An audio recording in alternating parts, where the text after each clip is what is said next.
Olá, povo de Deus, como vocês estão? Estão bem? Tudo tranquilo por aí?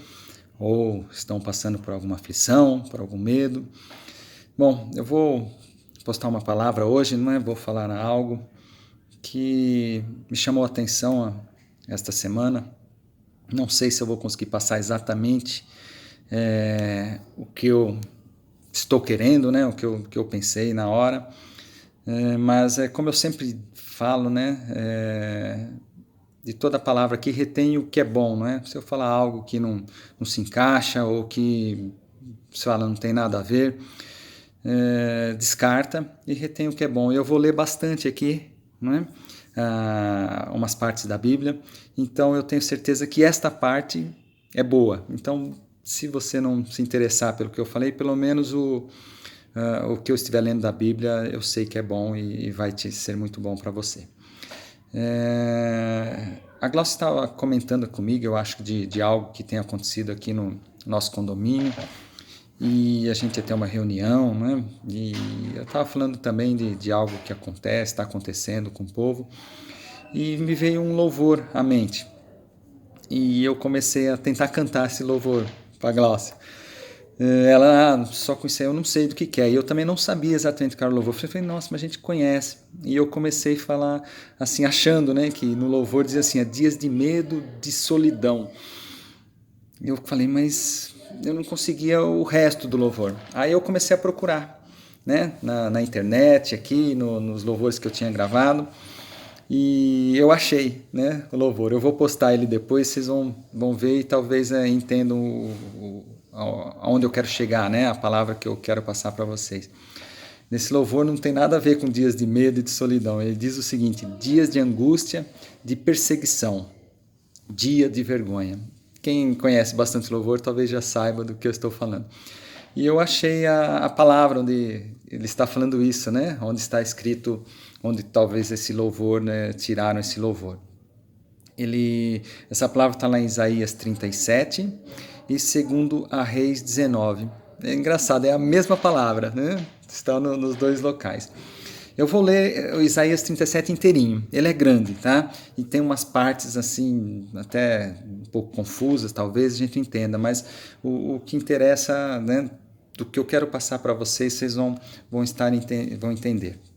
Eu vou lá em Isaías 37, então. Ele começa assim, ó. E aconteceu que, tendo ouvido isso, o rei Ezequias rasgou as suas vestes e se cobriu de saco e entrou na casa do Senhor. O que ele ouviu, não é? Tinha um rei da Síria lá que estava ganhando um monte de guerra e começou a afrontar o povo de Deus. E ele começou a falar, ué, ninguém resiste a mim, até parece que vocês vão resistir também, não é? Vocês lerem um pouco antes, lá em 2 Reis, ele fala bastante disso também. Eu não li todo o contexto, mas deve ter muitos detalhes lá do que estava acontecendo. E aí, continuando aqui, ó, então enviou Eliaquim, o mordomo, e Sebna, o escrivão, e os anciões dos sacerdotes, cobertos de sacos, ao profeta Isaías, filho de Amós. E disseram-lhe, assim diz Ezequias, este dia é dia de angústia, e de vitupério, e de blasfêmias, porque chegados são os filhos ao parto, e força não há para dá-los à luz. Então, dias de angústia é o que está falando no louvor. Porventura, o Senhor teu Deus te terá ouvido as palavras de Rabsaque, a quem o rei da Síria, seu senhor, enviou para afrontar o Deus vivo e para vituperá-lo com as palavras que o Senhor teu Deus tem ouvido. Faze oração pelo remanescente que ficou. E os servos do rei Ezequias foram ter com Isaías.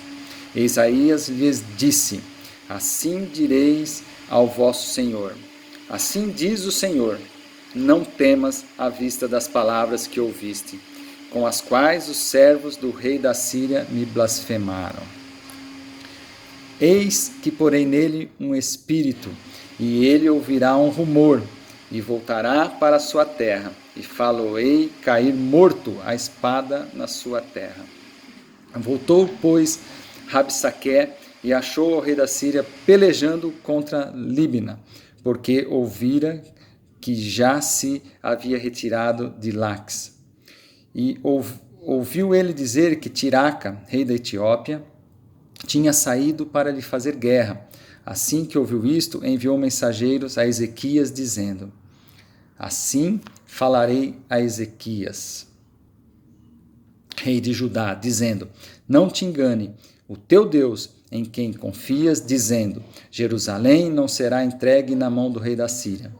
Eis que já tens ouvido o que fizeram os reis da Síria a todas as terras, destruindo-as totalmente, e escaparias tu?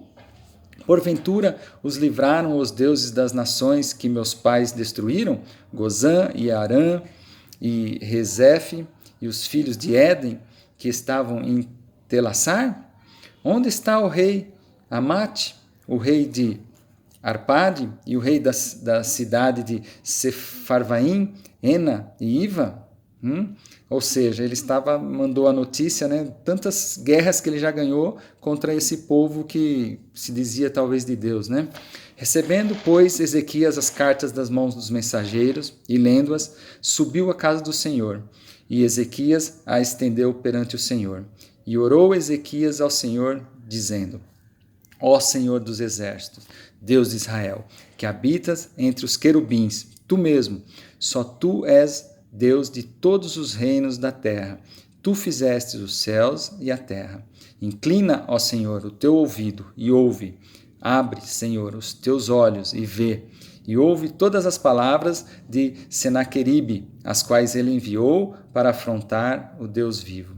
Verdade é, Senhor, que os reis da Síria assolaram todas as nações e suas terras, e lançaram no fogo os seus deuses, porque deuses não eram senão obra de mãos de homens, madeira e pedra, por isso os destruíram. Agora, pois, ó Senhor nosso Deus, livra-nos da sua mão, e assim saberão todos os reinos da terra que só tu és o Senhor. Então Isaías, filho de Amós, mandou dizer a Ezequias: assim diz o Senhor Deus de Israel: quanto ao que pediste acerca de Senaqueribe, rei da Síria, esta é a palavra que o Senhor falou a respeito dele. A virgem, a filha de Sião, te despreza, de ti zomba. A filha de Jerusalém meneia a cabeça por detrás de ti. Ou seja, Deus já começou o agir, não é? A quem afrontaste e blasfemaste, e contra quem alçaste a voz e ergueste os teus olhos ao alto? Contra o rei de Israel. Ou seja, o rei da Síria, Senaqueribe, ele achava que estava zombando daquele povo, né? Mas olha, quando o povo é de Deus, quando você é de Deus, quando você tem o Espírito Santo, não é? Quando você segue a palavra dele, tudo que fizerem contra você não é contra você, é contra o teu Deus. Foi assim que ele respondeu, ó, contra o santo de Israel, que Senaqueribe estava zombando. Por meio de teus servos afrontaste o Senhor e disseste: com a multidão dos meus carros subi e aos cumes dos montes, aos últimos recessos do Líbano, e cortarei os seus altos cedros e as suas faias escolhidas, e entrarei na altura do seu cume, ao bosque do seu campo fértil. Eu cavei e bebi as águas, e com as plantas de meus pés sequei todos os rios dos lugares sitiados.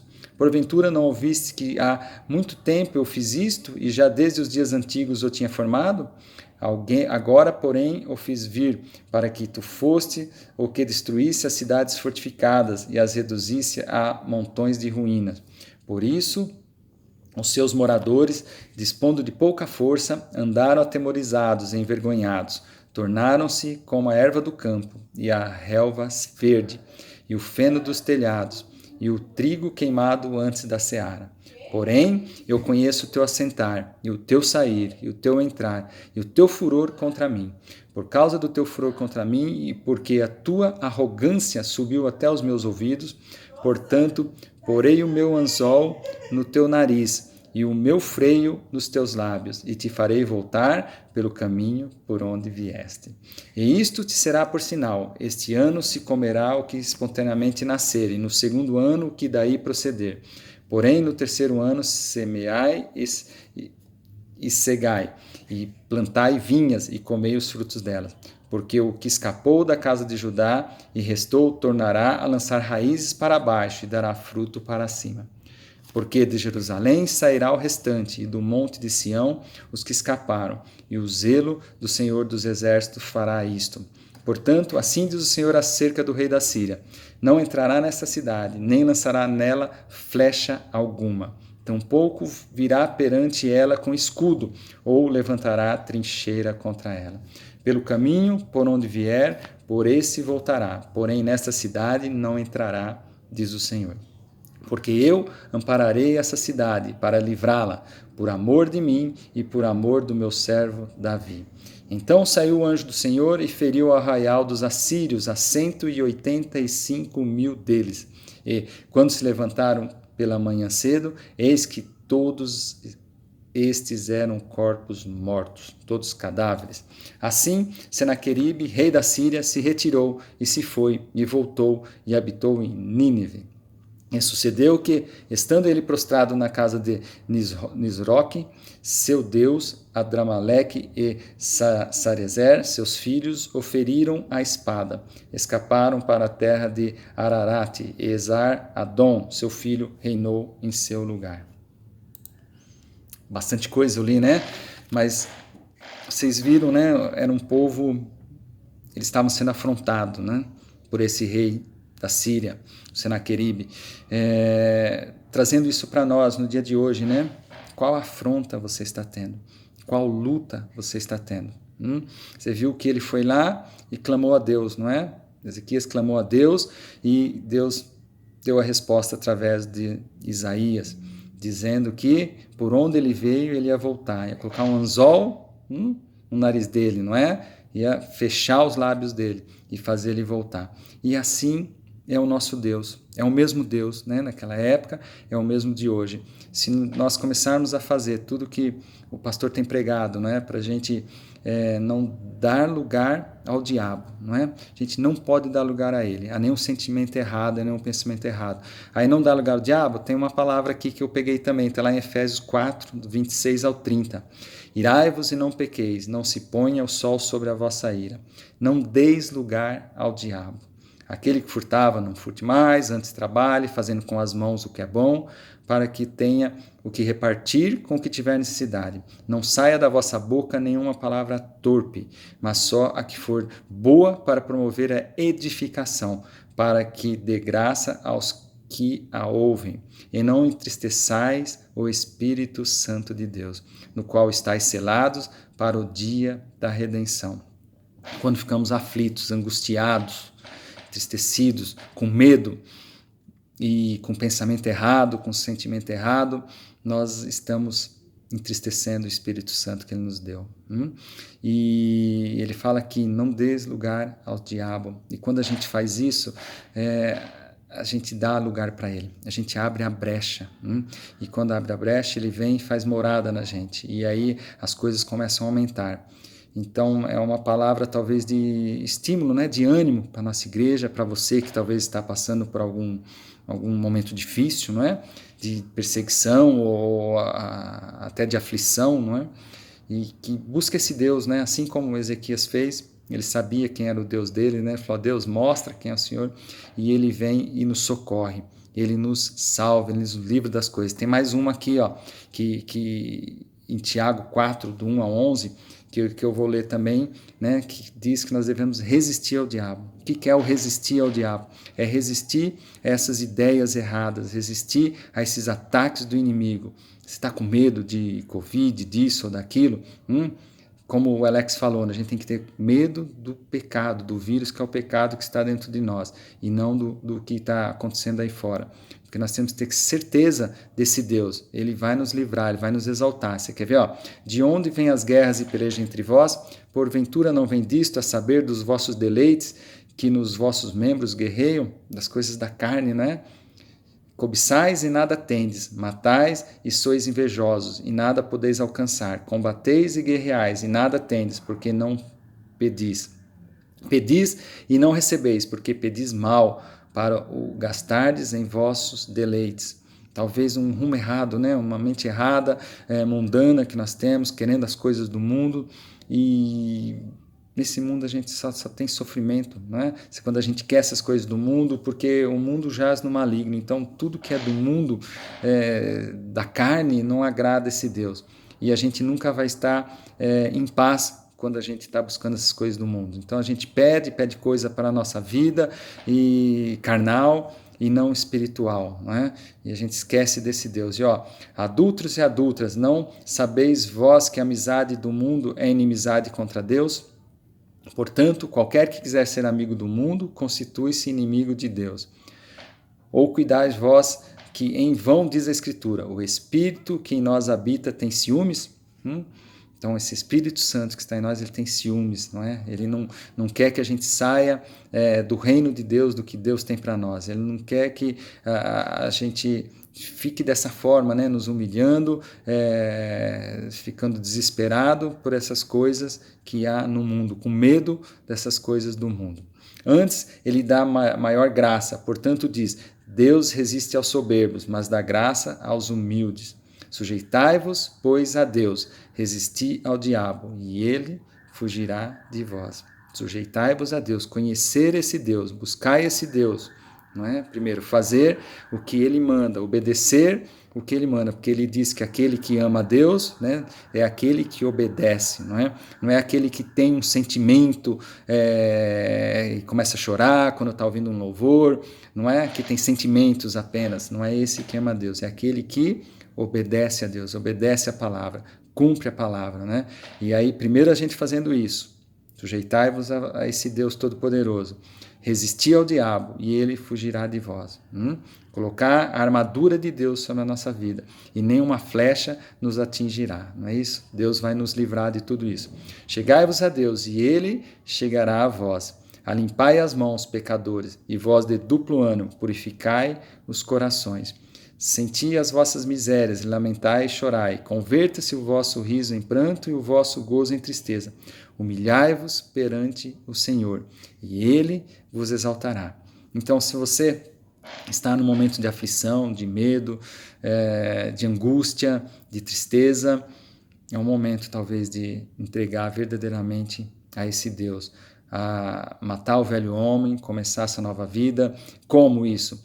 Tudo que você tem ouvido já nas pregações, talvez nos grupos, das reuniões nas casas, aquelas reuniões de casais, na igreja, né? Eu sei que são tantas palavras, né? Eu sei que algumas pessoas até saíram e falavam que não tinham palavra, mas se você pensar bem, o que a gente tem de palavra, ouvido de palavra, não está escrito, não é? O que a gente tem de orientação de como viver corretamente, o que o pastor tem batido sempre, né, na tecla, né, de a gente andar correto, de obedecer, não é, de não deixar esses sentimentos, né, nos abater. É difícil, não é fácil, eu sei que não é, porque talvez a gente não tenha entendido direito ainda, não é? Não conheça esse Deus como Ezequias conhecia, como Isaías, não é? Viu o que ele fez quando ele estava com um problema, né? Ele clamou a Deus, Deus falou, ouvi a tua voz, ouvi a tua voz. Vocês vão ouvir esse louvor, talvez muitos de vocês conheçam, mas é a resposta de Deus para nós, né? Então busque Ele de todo o coração, de toda a alma, de todo entendimento, e Ele vai vir com o alívio necessário, né?